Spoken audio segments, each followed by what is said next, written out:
terekam video aksi seorang oknum anggota polisi yang membanting seorang pria dari atas mobil truk. Insiden tersebut terjadi di Kabupaten Rokan Hulu Riau saat aksi unjuk rasa di sebuah pabrik kelapa sawit atau PKS PT KSM di Desa Teluk Aur, Kecamatan Samo, Kabupaten Rohu. Aksi unjuk rasa tersebut diketahui terjadi pada Senin 30 Mei 2022 lalu, sekira pukul 11.40 waktu Indonesia Barat. Aksi demo dilakukan oleh sejumlah buruh bongkar muat di pabrik tersebut. Namun, aksi unjuk rasa itu berujung bentrok antara dua kubu sesama buruh. Sejumlah petugas kepolisian berjaga di lokasi untuk melakukan pengamanan. Seorang buruh bahkan dilaporkan melakukan aksi anarkis dengan membawa senjata tajam.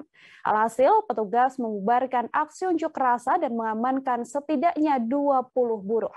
Petugas menyiapkan 2 unit truk untuk membawa pelaku tindak anarkis dan barang bukti ke Mapolres Rohul.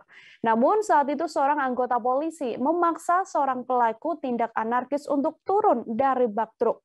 Polisi tersebut membanting keluar pria tersebut dari bak truk dengan ketinggian sekitar 2 meter hingga terhempas ke tanah. Tak berhenti, pria yang jatuh itu kemudian ditarik polisi lain dan dibawa dengan cara dipiting.